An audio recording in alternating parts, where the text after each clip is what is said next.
exciting edition of Cammy's Comic Corner, Book of the Month for November 2010. I'm your host, as always, Cammy. Now, when you think of November, usually you think of Thanksgiving, and luckily for us, I have quite the selection that will fill you up this comic book Thanksgiving. The Book of the Month from Image Comics, we have Chew, the Omnivore Edition, Volume 1, written by John Layman and art by Rob Guillory. Now, you might have heard of this best-selling comic, Chew. It's been around for maybe a year now, and it's just so much fun. You've seen past review shows about me talking about how great it is.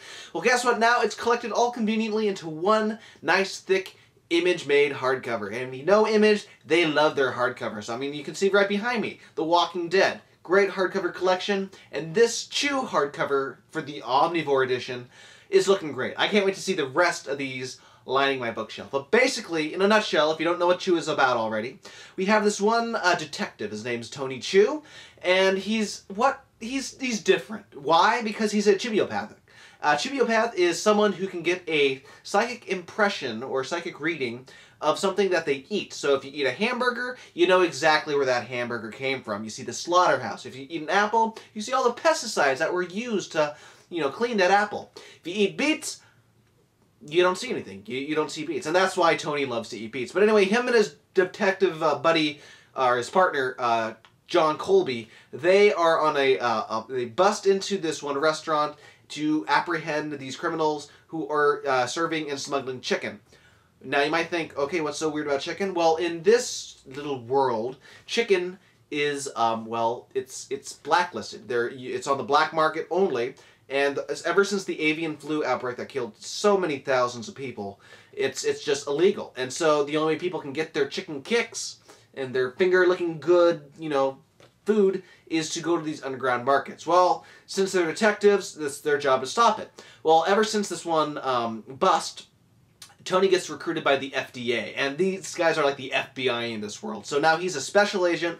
He is under the wing of one of their top agents, Mason Savoy, who has been around the block. He is also a chibiopath, and with all these, he's like the Matrix meets, it looks like Santa Claus, if you think about it. But anyway, they are now part of this special team that go around and investigate special occurrences with other chicken or food-related incidents. So you get a whole new cast of characters. You meet the love of his life, Amelia Mintz, who isn't a chibiopath, but she's a Sabo Scrivener. I can never say that. But basically, the way she writes, you can taste what you read. It's just this great world that John Layman set up. And they don't just stay in the States, they go off to this little island in the middle of the Pacific. And we get introduced to the galzaberry fruit, which is a fruit that tastes like chicken.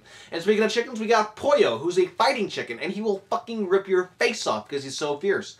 You get action, you got tons of humor, and in the back pages, you get all these different scripts, you get backup, little pinups, you get sample sketches, etc. The art on this is very fun, and you gotta pay attention to the art, because while it seems like a really cool looking book, you look in the background. You can see little jokes that the artist, Rob, has put in there himself, and they are a riot. It's almost like, an added bonus for, searching out for Where's Waldo, only it's just silly little sayings. But yes, that is the Book of the Month, and since it's food, Thanksgiving food, I just put two and two together because I'm a cool guy like that. If you want more in-depth review about this, you can go to Cammy'sComicCorner.com and read the written review there. And also you can listen to a Geeky Talkie episode where I interviewed John Layman, maybe a couple weeks ago, and we talk about Chew, his time as an editor at Wildstorm, and much, much more. Also, thanks to Rising Sun Creations at rsc-online.com. You can find Chew in single issues and the different trades at the site. And if you're in the San Diego area, stop on by. They'd love to say hello to you. I don't know if they'd love to, but that's what I'm assuming they would anyway. But yes, that is your pick for November. I'm kind of not caring about the superhero one month and then indies the next. It's just going to be whatever I feel like it. Because guess what? There are a lot of good indie books out there that people just don't know about yet. So it is my duty, as a proud comic book American, to turn those people on to those great selections. So if you don't like the episode this month, well, you know what? You can make like a turkey and get stuffed. Good night, everybody.